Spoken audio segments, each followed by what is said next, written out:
내 영혼 즐거이 주 따르렵니다. 주께 내 삶 드립니다. 주께 내 맘 드립니다. 할렐루야. 할렐루야. 반갑습니다. 오늘 다니엘서 5장 말씀 되겠습니다. 오늘 다니엘서 5장 1절부터 17절까지 말씀 전합니다. 다니엘서 5장 1절부터 우리 4절까지 우리 같이 합독하겠습니다. 다니엘서 5장 1절에서 4절까지 같이 합독합니다. 벨사살 왕이 그 귀인 1,000명을 위하여 큰 잔치를 베풀하고 그 1,000명 앞에서 술을 마시니라. 벨사살이 술을 마실 때 명하여 그 부친 느부갓네살이 예루살렘 전에서 취하여 온 금은 기명을 가져오게 하였으니 이는 왕의 귀인들과 왕후들과 빈궁들이다. 빈궁들이 다 그것으로 마시려 함이었더라. 이에 예루살렘 하나님의 전 성소 중에서 취하여 온 금 기명을 가져오매 왕이 그 귀인들과 왕후들과 빈궁들로 더불어 그것으로 마시고 무리가 술을 마시고는 그 금, 은, 동, 철, 목, 석으로 만든 신들을 찬양하니라. 아멘. 말씀에서 기도드립니다. 할렐루야. 하나님 아버지, 오늘도 시온산 기대를 열어주심을 진심으로 감사를 드립니다.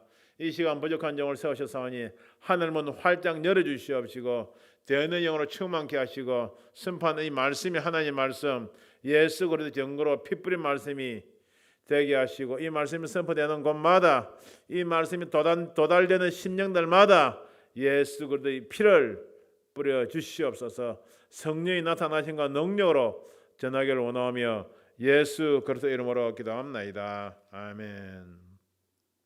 다니엘서 5장은 벨사살 왕 그리고 메네메네 대결 우바르신 또 손가락으로 쓴 글씨 그리고 중요한 것은 바벨론의 멸망에 대해서 이야기를 하고 있습니다.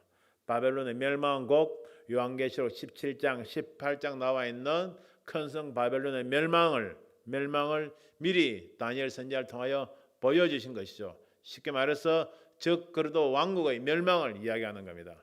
그러니까 벨사살 왕이 바로 적그리스도의 모형으로 지금 등장하고 있죠. 그러니까 벨사살 왕의 모습이 어땠는가, 어떤 일을 했는가와 또 그리고 어떻게 멸망에 갔는가 하는 것을 오늘 다니엘서 5장 말씀을 통하여 우리가 살펴보도록 하겠습니다.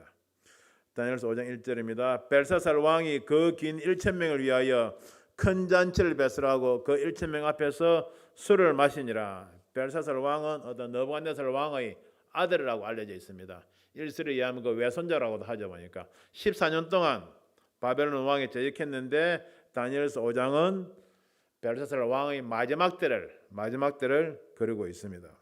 지금 1절에 보면 벨사살 왕이 큰 잔치를 베풀고 1,000명 앞에서 지금 술을 마시는 모습이죠. 이때 때가 BC 539년경입니다. BC 539년경. 실제로 이때 술을 마시고 있을 때 그 주변을 바벨론 성을 고레스가 포위하고 있었죠. 그러니까 나라의 운명이 경각에 달렸는데 불구하고 그것도 모르고 그들이 지금 벨사살 왕이 큰 잔치를 베풀고 있는 모습이죠. 벨사살이 술을 마실 때 명하여 그 부친 느부갓네살이 예루살렘 전에서 취하여 온 금, 은, 기명을 가져오게 하였으니 이는 왕의 귀인들과 왕후들과 빈궁들이 다 그것으로 마시려 함이었더라. 얼마나 참남합니까? 그냥 하나님 전에서 가져온 금은, 기명, 그릇들로 이 짐승 같은 이 사람들이 잔치를 하고 있는 겁니다. 이에 예루살렘 하나님의 전 성소 중에서 3절입니다. 취하여 온 금, 기명을 가져오며 왕이 그 귀인들과 왕후들과 빈궁들로 더불어 그것으로 마시고 오직 하나님께 제사 드릴 때 사용하던 그 잔들로 그런 그릇들로 그냥 이 타락한 왕들이 지금 마시고 있는 겁니다. 4절에 무리가 술을 마시고는 그 금, 은, 동, 철, 목, 석으로 만든 신들을 찬양하니라. 저는 이 말씀 느끼면서 이 말씀 묵상하면서 성령께서 어떤 감동을 주시는가 하면 마지막 때 적그리스도가 세계 단일 정부를 만들게 되면 수립하게 되죠. 보니까 세계 단일 정부를 수립한 다음에 단일 정부 수립 축하연을 모습 축하연을 여는 모습, 그런 모습을 저에게 떠올려 주셨어 보니까요.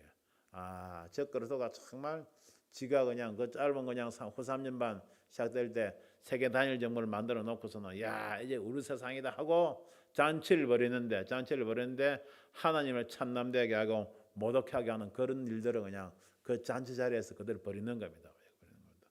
마지막 적그리스도 짐승들의 운명이죠 보니까 이것을 요한계시록 17장 18절은 이런 모습을 그대로 그냥 다 기록을 하고 있죠. 보니까. 계시록 17장 1절에 보게 되면 뭐라고 하고 있습니까? 이르러 오라 많은 물 위에 앉은 큰 음녀 보니까 많은 물 세상 사람들 위에 앉은 큰 음녀 뭐 거짓교회 선지자 세계 단일 종교의 그냥 머리를 말하는 거죠. 그러니까 받을 심판을 내게 보이리라 보니까 17장 2절에 땅의 임금들도 그와 더불어 땅의 임금들 세상의 오랑들이죠. 바로 벨사살 왕이 베푼 잔치에 참여한 천여 명들이 다 이 땅의 왕들이란 말입니다. 땅의 왕들이 걸어 더불어 엄행하였고 엄행하였다면 우상에게 절했단 말이죠. 여기도 구원이 있고 저기도 구원이 있다. 각 종교의 수장들이 다 모여가지고 이 막 적그리스도가 베푸는 그 잔치에 참여할 거 아닙니까? 그러니까 바로 그 모습을 그대로 이야기하고 있는 겁니다. 그러면서 뭐라고 했습니까? 금, 은, 동, 철, 목석, 금, 은, 동, 철, 목석 이게 무엇입니까? 그러니까 우상을 만든 재료죠. 그러니까 쉽게 말하면 바벨론 성을 지탱하고 있는 다 기본 재료들이죠. 더 폭넓게 이야기하면 이 세상을 다 지탱하고 있는 그런 기본 재료들이죠. 그러니까 세상을 그대로 그냥 우상으로 섬기겠다 바로 그 말이죠. 더불어 엄명하였고 땅의 임금들도 그와 더불어 엄명하였고 여기도 권 저기도 권이 있다고 하면서 우상과 손을 잡았었고 그 말이죠. 땅에 사는 자들도 그들을 따르던 배도한 세력들도 보니까 하나님 없다는 자들 그리고 하나님 믿는다고 하면서도 배도한 세력 우상과 손을 잡은 사람들 다 말하는 겁니다. 그들도 그 음행의 포도주에 취하였다. 지금 벨사살 술을 마시고 있지 않습니까? 술을 마시니까 하나님께 드리던 그 잔에 술을 부어서 마시고 있지 않습니까? 그게 바로 짐승의 음행의 포도주죠. 음행의 포도주. 나중에 이것이 어떻게 됩니까? 음행의 포도주가 계시록 14장 9절부터 보게 되면 하나님의 진노의 포도주로 그대로 바뀌게 되는 겁니다. 음행의 포도주. 다니엘 1장에 보면 다니엘이 잡혀왔을 때 느부갓네살 왕의 진미와 포도주를 줬지 않습니까? 그게 바로 음행의 포도주죠. 보니까 단순하게 포도주를 마신다, 왕이 준 포도주를 마신다 그런 의미가 아니죠. 영적으로는 바로 우상에게 자기 마음을 그냥 준다는 것을 말하는 겁니다. 그걸 알게 다니엘 그거 세 친구들은 단호하게 거부한 것이죠. 그러니까 왕이 주는 음행의 포도주를 다니엘은 단호하게 거절했던 것입니다. 그러니까 그것을 저와 여러분들은 꼭 기억을 해야 될 줄 믿습니다. 지금도 우리 앞에 음행의 포도주고 넓은 길로 오라고 한 음행의 포도주가 얼마나 많이 있습니까? 그러니까. 예? 앞에 백신을 그냥 100% 놓고는 와서 전부 다 맞으라고 하지 않습니까? 그러니까. 백신이 언제 어떻게 음행의 포도주 그것이 또 하나님의 진노의 포도주로 바뀔지 성경은 다 기록을 하고 있지 않습니까? 결코 세상에 주는 음행의 포도주에 여러분들의 마음을 빼앗기지 마시길 바랍니다. 계시록 17장 4절을 보게 되면 지금 벨사살 왕이 잔치하는 모습 그대로 보니 그 여자는 자줏빛과 붉은빛 옷을 입고 자줏빛 왕의 복장과 붉은빛 옷 제사장의 복장을 입고 금과 보석과 진주로 꾸미고 보니까 잔치에 참여한 사람들 다 금과 보석과 진주로 꾸미고 보니까 저 미국의 오사카상은 영화제 같은 거 참석하는 그런 그러니까 참가자들 보게 되면 다 금과 보석과 진주로 꾸미고 참가한 다음에 받는 그냥 트로피 상을 보면 그대로 느부갓네살상의 꿈으로 봤던 금신상의 모습 그대로 딱 띄고 있지 않습니까? 그게 세상이라는 겁니다. 그게 바로 바벨론 성이라는 겁니다. 손에 금잔을 가졌는데 성탄절만 되고 연말 연시만 되면 손에 금잔을 가져와서 세상을 미혹하는 그런 사람이 있지 않습니까? 가정한 물건과 그의 음행의 더러운 것들이 가득하더라. 지금 다니엘서 말씀에 뭐라고 했습니까? 다니엘서 5장 4절에 무리가 술을 마시고는 그 금, 은, 동, 철, 목, 석으로 만든 신들을 찬양하니라 보니까 가정한 그런 우상들에게 경배를 한다 바로 그 말이죠. 그것을 그대로 그냥 계시록은 그대로 이야기하는 겁니다. 그 음행에 들어온 것들 가득하더라. 그냥 우상들이 누구 말하면 바로 태양신, 영, 그냥 마리아 보니까 이세벨, 세미라미스 보니까 바로 그런 우상들 다 말하는 거죠. 이것을 계시록 18장 2절에는 뭐라고 하고 있는가 하면 계시록 18장 2절입니다.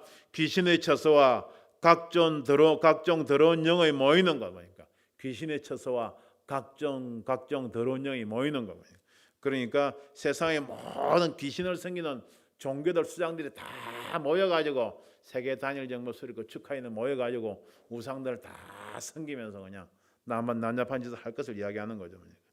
각종 더럽고 가증한 새이 모이는 것이 되었다다 보니까 계시록 18장 3절에 그 음형의 진노의 포도주를 인하여 만국이 무너졌으며 또 땅의 왕들이 걸어 더불어 음행하였으며 땅의 상고들도 그 사체의 세력을 인하여 치부하였도다 하더라 보니까 다니엘서 5장 끝에 가면 이들이 다 이 벨사살 왕의 잔치에 모였던 자들이 다 무너질 것을 그들을 이야기하고 있는 겁니다. 그래서 계시록 18장 4절 5절에 보면 무너졌도다 큰 성 바벨론이여 모든 나라를 그 음행으로 인하여 진노의 포도주로 먹이던 자로다 하더라. 음행의 포도주로 먹인 게 바로 하나님 진노의 포도주.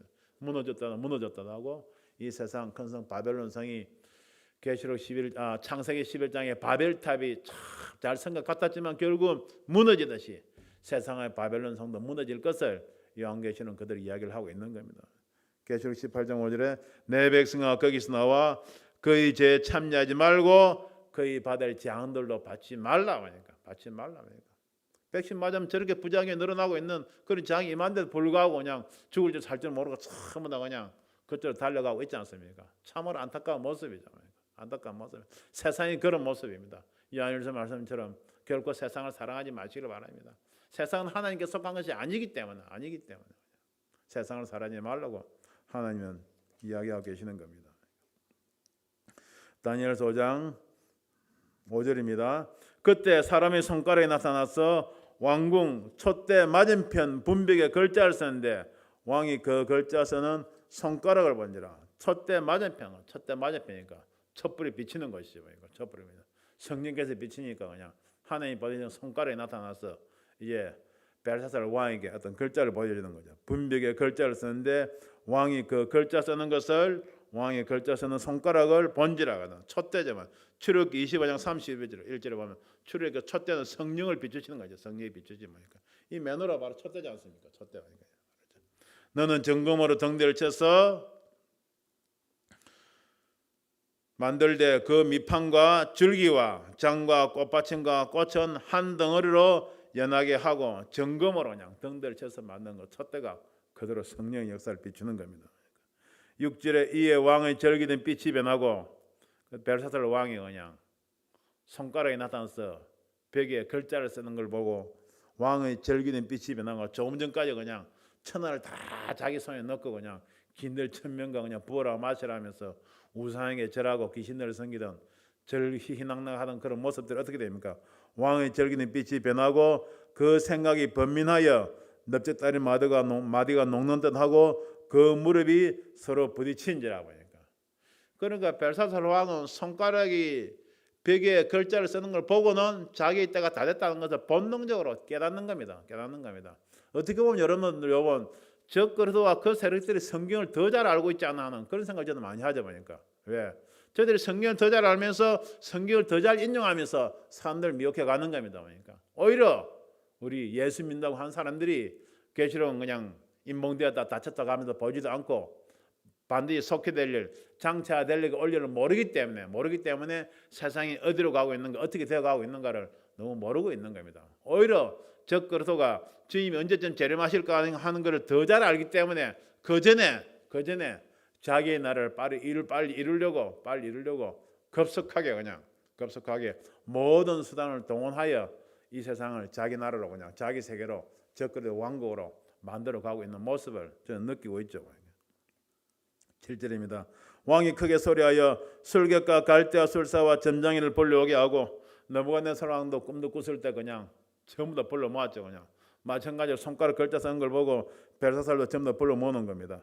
바벨론 박사들에게 일러 가르되 무릇 누구든지 이 글자를 읽고 그 해석을 내게 보이면 자주옷을 입히고 금사슬로 그 목에 들이우고 자주옷을 입히고 금사슬로 그 목에 들이우고 그냥 이렇게 왕의 건설 다 나눠주겠단 말이죠. 그로 나라의 셋째 치료자를 삼으라 아니라 하니까 나라의 셋째 치료자를 삼으라 아니라 하니까 첫째 치료자가 역사책을 보게 되면 어떤 나부갓네살하고 벨사살의 고모부금 양부라는 사람이 있다고 합니다. 역사적인 사실이기 때문에 나바두스라고. 그리고 실제로 둘째는 벨사살 왕인데 실제로 권세는 이제 벨사살이 다 치레하고 있었죠. 보니까 실제 권세는 다 가지고 페르시아 왕으로 바벨론 왕으로 있었죠. 근데 이 꿈을 이 글자를 해석해 준 사람을 셋째 치자로 삼겠다 보니까 셋째 치자로 삼겠다. 지금 말하면 국무총리로 삼아주겠다. 이제 그 이야기를 하는 거죠. 그러니까 8절에 때 왕의 박사가 다 들어왔으나 능히 그 글자를 읽지 못하며 그 해석을 왕께 알게 하지 못하는지라. 보니까 너부갓네살 왕이 꿈을 꿨을 때도 많은 박사와 술사와 설객들이 보니까 그 똑똑하다고 하던 술사와 설객들이 너부갓네살 왕이 꿈도 알지 못하고 해석도 하지 못했죠. 보니까 그런데 하나님을 경외한 다니엘은 꿈도 알고 그 꿈도 정확하게 해석했죠. 그러니까 이 세상이 어떻게 되어갈 것이라는 것을. 너부갓네살 왕이 꿈을 꿨고 다니엘이 해석했던 그 꿈에 그대로 지금은 열발가락 시대의 철과 진흙이 섞인 열발가락 시대에 지금 마지막 때를 살아가고 있는 겁니다. 언제 공중에서 떠인 돌 예수 그렇게 해서 바벨론 산 돌이신 그분께서 내려와서 이 땅을 치시더라도 하등은 이상할 것이 없는 그런 시간대를 살아가고 있다는 것을 여러분들 꼭 깨달으시기 바랍니다. 이것이 바로 성경적인 세계관이요, 성경적인 역사관이요, 성경적인 가치관이요, 성경적인 우주관인 것을 여러분들 믿으시길 바랍니다. 그러니까 하나님 말씀 성경을 통하지 아니하고서는 이 코로나 전국이 어떻게 될 것인가, 이 세상이 어디로 가는가 아무도 모르죠. 그냥 아무도 모르죠. 오직 하나님 말씀만이, 하나님 말씀을 그대로 믿는 사람만이 이 세상이 어떻게 되어갈 것인가를 알 수 있다는 것을, 믿을 수 있다는 것을 여러분들 말씀을 통하여 확인하시기 바랍니다. 9절입니다. 그러므로 벨사살 왕이 크게 번민하여 그 낯빛이 변하였고 기인들로 다 놀라니라. 그냥 너부갓네살 왕이 했던 그 모습 그대로죠. 이때 태후가 벨사살 왕의 어머니죠. 그러니까 태후가 왕과 그 기인들의 말로 인하여 잔치하는 궁에 들어왔더니 이에 말하여 가로되 왕이여 만세술 하옵소서. 왕의 생각을 번민케 말며 낯빛을 변할 것이 아니니이다. 왕의 나라에 거룩한 신들의 영이 있는 사람이 있으니. 그냥 그 태우는 오래 살았으니까 너부갓네살 왕이 있을 때도 있었겠죠. 그러니까 어떻게 됩니까? 다니엘은 사람이 거룩한 신들의 영을 가진 사람, 이 사람이 너부갓네살 왕의 꿈도 보여주고 해석했다는 거 다 알고 있는 거죠. 그러니까 아들 벨사살 왕에게 이것을 그들이 이야기하는 겁니다. 참 뭡니까? 현명한 그런 어머니죠. 그러니까 조금 더 현명했으면 그냥 아들에게 그러지 말라고 그냥 예루살렘 전에서 가져온 여호와 하나님을 섬기던 그런 잔들로 그냥 망님에게 참남되게 그냥 잔치에 사용하지 말라고 또 그런 어드바이스까지 하셨으면 더 좋았을 건데 그러니까 그렇지는 못했죠. 그러니까 태후가 왕과 그 기인들 말로 인하여 잔치하는 궁에 들어왔더니 이에 말하여 가로되 왕이여 만세술 하옵소서. 왕의 생각을 번민케 말며 낯빛을 변할 것이 아니니이다. 왕의 나라에 거룩한 신들의 영이 있는 사람이 있으니, 왕의 나라에 거룩한 신들의 영이 있는 사람이 있으니 곧 왕의 붙인 때에 있던 자로서 명철과 총명과 지혜가 있어 신들의 지혜와 같은 자라. 왕이 붙인 너부갓네살 왕이 그를 세워 박사와 설객과 갈대와 술사와 점장이 어르선을 삼으셨으니 뭐니까 하고 다니엘을 좀 이야기하고 있는 거예요. 다니엘 어떤 사람이라고 했습니까? 거룩한 신들의 영이 있는 사람이죠. 거룩한 신들의 영, 명철과 총명과 지혜로 표현을 하고 있죠. 그러니까 이것을 조금 더 정확하게 보게 되면 이사야에서 보게 되면 거룩한 신들의 영을 정확하게 이야기하고 있습니다.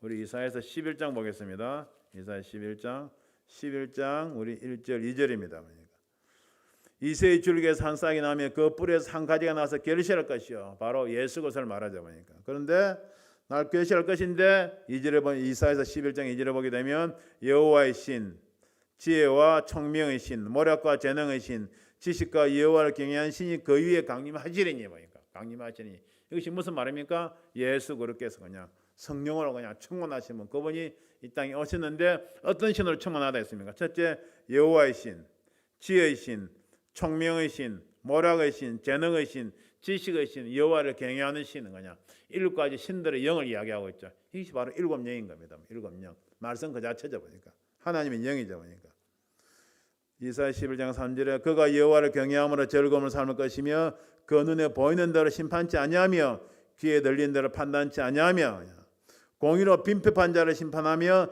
정직으로 세상의 겸손한 자를 판단할 것이며 그 입의 막대기로 세상을 치며 입술의 기운으로 악인을 죽일 것이며 공의로 그 허리띠를 삼으며 성실로 몸의 띠를 삼으리라. 그때 이리가 어린 양과 함께 가며 표범이 어린 염소와 함께 누우며 송아지 어린 사자와 살찐 짐승이 함께 있어 어린아이에 끌리며 이러한 신으로 가득한 주님께서 이 땅에 오셔서 주님의 나라를 이제 이루실 것을 이야기하고 있는 것이죠. 이렇게 주님에게 충만했던 7영이 다니엘에게도 그대로 충만한 모습을 지금 부분적으로 이렇게 이야기하고 있는 겁니다. 여기서는 7영이 다 충만했다고 볼 수는 없고 좀 엄밀하게 이야기하자면 명철과 청명과 지혜로 충만하죠. 그래서 성경에 보면 참 다니엘이 역사상 가장 지혜로운 사람 중에 한 명이었다고 보니까 두루 왕을 비교할 때 그냥 다니엘에도 비교하죠. 보니까 하는 것을 보면 다니엘이 얼마나 그냥 지혜로웠는가를 우리가 알 수가 있죠. 12절입니다. 왕이 벨드사사를 이름한 이 다니엘의 마음이 민첩하고 지식과 청명이 있어 능히 꿈을 해석하며 은밀한 말을 밝히며 의문을 파할 수 있었습니다. 이제 다니엘을 부르소서 그래하시면 그가 그 해석을 알려드리리다. 이렇게 그 태후가 권면하니까 벨사살이 그 말을 듣죠. 그리고 다니엘을 부릅니다. 이에 다니엘이 부름을 입어 그냥 벨사살 왕이 다니엘을 부르니까 다니엘이 어쩔 수 없이 또 불려 나오게 되죠. 이때 다니엘은 실제로 공직에서 다 은퇴하고 물러나 있을 때죠. 이때 다니엘의 나이가 80대 중후반입니다. 한 84, 5세 그냥 84, 5세 그냥 그렇게 하나님께서 부르실 날이 얼마 남지 않은 때죠.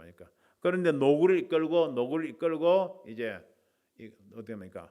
벨사살 왕 앞에 나오죠. 처음 우리나라 보면 그 김형석 명예교수님 나이가 100세가 넘으신 분인데도 불구하고 하나님께서도 아직까지도 그분을 기력이 쇠하지 아니하게 하시면서 어떻게 합니까? 이 나라와 이 민족을 위하여 그분께서 어떻게 합니까? 이래 충원을 하시는 모습을 우리가 볼 수 있지 않습니까? 제가 보기에는 김형석 교수님 제가 볼 때마다 다니엘 같이 이 나라 이 민족을 위하여 정말 하나님 신에 감동되어 있는 그분을 하나님께서 이 나라 이 민족을 위하여 아직까지도 이 땅에 그대로 살게 하시구나 하는 그런 감동을 받습니다. 그러한 분을 하나님 신에 감동해서 정말 이 나라 이 민족을 위하여 귀한 역사를 다 깨뜨려 보면서 김일성도 만났던 분이죠. 그러니까 북한 공산주의 정치에 대해서 누구보다도 깨뜨리고 있는 분이죠. 그런 분들이 이 땅의 정치 지도자들에게 하시는 권면을 우리는 귀담아 들어야 될 줄 믿습니다. 이에 다니엘의 부름을 입어 왕의 앞에 나오매 왕이 다니엘에게 말하여 가로되 내가 우리 부왕이 유다에서 사로잡아온 유다 자손 중에 그 다니엘이냐 느부갓네살 왕의 때도 그냥 둘째 셋째 치료자로 있었는데도 불구하고 벨사살 왕이 그냥 존경하기는 그냥 유다에서 잡아온 포로냐고 이렇게 멸시하듯이 이야기를 하는 거죠. 14절에 내가 내게 대하여 들은즉 내 안에는 신들의 영이 있으므로 그냥 이건 들었으니까 내가 명철과 총명과 비싼 지혜가 있다 하도다. 지금 여러 박사와 설교를 내 앞에 부르다가 그들로 이거를 읽고 그 해석을 내게 알게 하라 하였으나 그들이 다 능히 그 해석을 내게 보이지 못하였느니라. 그냥 어쩜 이렇게 철자도 별로 틀린 것 없이 느부갓네살 왕이 다니엘에게 한 말을 그대로 그냥 이 벨사살 왕이 그대로 다니엘에 하고 있는 겁니다. 역사가 늘 반복되죠. 그냥 얼마나 참 기가 막힌 일입니까? 그러니까 역사를 통해서 우리가 충분히 배울 수 있는데도 불구하고 어떻습니까? 역사를 통해서 배울 수 있는데도 불구하고 그냥 우리는 배우지 못하는 그런 어리석음을 가지고 있죠. 전부 다 볼라방처럼 권력의 불꽃으로 그냥 자기들이 죽을 줄 모르고 얼마나 많이들 뛰어들고 있습니까? 16절에 내가 내게 대하여 들은즉 너는 해석을 잘하고 의문을 파한다 하도다. 엄밀한 것을 다 밝힌다 하다 그 말이죠. 그러니 이제 너가 이거를 읽고 그 해석을 내게 알게 하면 내게 자주옷을 입히고 금사슬 내 목에 들이오고 늘 왕들을 거르죠. 왕이 금사슬 나눠주고 금사슬을 주고 그냥 요셉이 그냥 애굽에 갔을 때도 바로 왕이 금사슬을 요셉의 목에 들여줬죠. 이렇게 왕권을 나눠준단 말이죠. 너로 나라의 셋째 치료자를 삼으리라. 17절에 다니엘이 왕에 대답하여 가로되 왕의 예물은 왕이 스스로 취하시며 얼마나 점잖합니까? 왕의 예물은 왕이 스스로 취하시며 지금 다니엘에게 무슨 예물이 필요하겠습니까? 왕의 예물은 왕이 스스로 취하시며 그랬죠. 그런데 뭐 그렇지 못한 그런 어떤 선지자들도 많이 있었죠. 민수기 22장에 보게 되면 그냥 발람 선지자 그냥 어그러진 길이 있었죠. 그냥 삭살 위하여서 유다서 그냥 1장 11절에 보게 되면 화 있을진저 이 사람들이여 삭살 위하여 삭을 위하여 발람의 어그러진 길로 몰려갔으며 그랬죠. 베드로서 2장 15절 말씀에 보어의 아들 발람의 길을 쫓는도다. 그는 불의의 삭설을 자랑하다가 멸망의 길로 떨어졌다고 이야기하고 있죠. 예레미야서 23장 13절에도 내가 사마리아 선지자들 중에 우매함이 있음을 보았나니 그들은 바알을 의뢰하고 그냥 아무리 선지자라고 해도 물질의 마음을 빼앗기게 되면 그들이 우매하다고 성경이 이야기하고 있는 겁니다. 내가 사마리아 선지자들 중에 우매함이 있음을 보았나니 그들은 바알을 의탁하고 그냥 물질의 신을 의탁하고 예언하여 내 백성 이스라엘을 거짓되게 하였고 그냥 거짓되게 하였고 그러니까 이것을 미가 선지자도 그들이 예언을 하고 있죠. 미가 선지자도 그러니까 미가서 3장 10절을 보겠습니다. 미가서 3장 10절 11절. 미가서 3장 10절 11절 보면 시온을 피로 예루살렘을 죄악으로 건축하는도다. 그러니까 그 두령은 뇌물을 위하여 재판하면 여러분들 이런 사실들이 지금 우리 뉴스에 나오고 있지 않습니까? 그러니까 뉴스에 나오고 있지 않습니까? 두령이 그냥 재판을 맡은 사람들이 그냥 뇌물 위하여 재판한 이런 모습들 뉴스에 나오고 있지 않습니까? 얼마나 역사는 정확하게 반복이 되고 있습니까? 그 제사장은 삭을 위하여 교훈하며 제사장은 그냥 삭을 위하여 교훈하며 그냥 돈을 위하여 교훈하며 그냥 바로 발람의 영을 받은 그런 제사장들의 말이죠. 그 선지자는 돈을 위하여 점치면서 선지자가 돈을 위하여 점친대요. 오히려 여호와를 의뢰하여 이르기를 여호와께서 우리 중에 계시지 아니하냐 재앙이 우리에게 임하지 아니하리라 하는도다. 우리 머리 위로 그냥 저 북한 미사일에 날아다니는데다 보니까 예레미야 1장 13절 말씀에 여호와께서 이르시되 예레미야에게 너가 무엇을 보느냐 보니까 끓는 가마를 보나이다. 끓는 가마 그냥 불이 붙은 미사일을 날아가는 것을 보면서도 이 끓는 가마를 떠올리지 않는다면 그건 정말 성경을 모르는 사람이죠. 그 면이 북에서부터 남으로 기울어졌나이다. 북으로부터 기울어졌나이다. 그 면이 끓는 가마가 북에서 남쪽으로 기울어져 있다면 끓는 물이 지금 우리에게 쏟아지려고 한다. 그 말입니다. 그것을 우리 깨달아야 되는 것입니다. 말씀을 그대로 보니까. 오히려 여호와의 의뢰하여 이르기를 여호와께서 우리 중에 계시지 아니하냐 재앙이 우리에게 임하지 아니하리라 하는 누가 보니까 삭을 위하여 교훈한 제사장들 그냥 돈을 위하여 예언한 선지자들이 지금 그렇게 평안하다 안전하다냐 그 말만 하고 있다. 바로 그 말이죠. 그러니까 이러므로 너희를 인하여 시온이 바깥이 갈망을 당하고 예루살렘은 무더기가 되고 이것은 무슨 말입니까? 안전하다 평안하다 할 그때 그냥 아프가니스탄 카불이 함락되듯이 그냥 재앙이 이 땅에 임하게 되면 그냥 예수 믿는다고 했던 그런 교회들이 어떻게 되겠습니까? 다 바깥이 그냥 황폐되고 갈망을 당하게 될 날이 있다는 것을 이야기하죠. 그러니까 성전에 사는 수풀의 높은 것과 같게 되리라. 그러니까 성전에 사는 수풀의 높은 것과 같게 되리라. 실 유다가 그렇게 됐지 않습니까? 어찌 남아 이르겠습니까? 우리가 하나님 앞에 돌아가지 아니하면 여기도 구원이 있다 저기도 구원이 있다고 했던 우리들의 죄를 우리가 회개하지 아니하면 이런 때가 지금 우리에게 임하고 있다는 겁니다. 하나님께서 우리 대한민국 땅에 1945년 해방 이후 1948년 이윤영 목사님을 통하여 이승만 대통령이 기도하면서 우리 지원국회를 통해서 이 대한민국을 예수 믿는 나라 보니까 예수 믿는 나라를 만들겠다고 하면서 이 땅을 하나님께 그냥 드리면서 이 시작했던 우리 대한민국에 있죠. 보니까 그 약속의 말씀을 헌신하는 그 말씀을 받으시고 하나님께서 유교를 통하여 일제시대 때 우상 숭배했던 것을 다 피 흘리며 깨끗하고 씻으신 다음에 세계 역사상 유례없는 70년 동안의 복을 이 땅에 부어주신 것이죠. 보니까 그런데 보니까 70년 지나니까 그 복에 겨워서 하나님이 없다는 자들이 지금 우리를 다스리고 있지 않습니까? 왜 그렇겠습니까? 우리가 여기도 구원이 있다 저기도 구원이 있다고 하면서 그냥 예수님을 두 번 십자가에 못 박는 그런 죄 가운데 나 위에 위한 신들 내게 익히지 말지니라 했는데 그냥 하나님 어디 있는가 찾지도 아니하면서 그냥 종교 노름에 치우치다 보니까 그냥 이 땅에 폐병과 열병으로 이 땅을 징계하시는 것이 바로 우리의 죄악 때문임도 깨닫지 못하고 그래도 우리가 깨닫지 못하고 안녕하다 평안하다 하면서 그냥 북한하고 평화롭게 사이좋게 지내자 하고 가고 있지 않습니까? 나쁘게 그냥 사이좋게 지내지 말자는 말이 아니죠. 그러니까 우리가 준비를 해야 된단 말이죠. 튼튼하게 국방을 강화하면서 그냥 북한에다 당대하게 그냥 할 수 있는 강해서를 하면서 우리가 나가야 되죠. 그러니까 원수 사단마귀 공산주의 그냥 저런 괴계 그냥 평안하자 그냥 우리 손잡자 그냥 정상회담하자 하는 그런 그냥 괴계죠 그냥 아주 달콤한 해 발리는 거짓말이죠. 그러니까 그런 거짓말에 속아 넘어가지 아니하길 바랍니다. 바랍니다. 이런 말을 정치 지도자들이 가서 누가 해줘야 되겠습니까? 바로 제사장들 선지자들이 가서 정치 지도자들이 이런 말을 해줘야 되는 겁니다. 그건 아까 미가서 말씀처럼 제사장들의 삭을 위하여 교훈하고 선지자들이 돈을 위하여 연하고 있으니까 평안하다 안전하다 하자. 평안하지 않다 안전하지 않다는 그런 참된 예언을 위정자들이 가서 하지 못하는 것이죠. 그러니까 얼마나 안타까운 현실입니까? 늘 이렇게 역사는 똑같이 반복되고 있는 겁니다. 오직 우리가 하나님 말씀으로 돌아갈 때 하나님께서 이 나라의 민족, 이 시대, 이 땅에게 주시는 말씀이 하나님 뜻이 어디 있는가를 깨닫는 저와 여러분들 되길 바랍니다.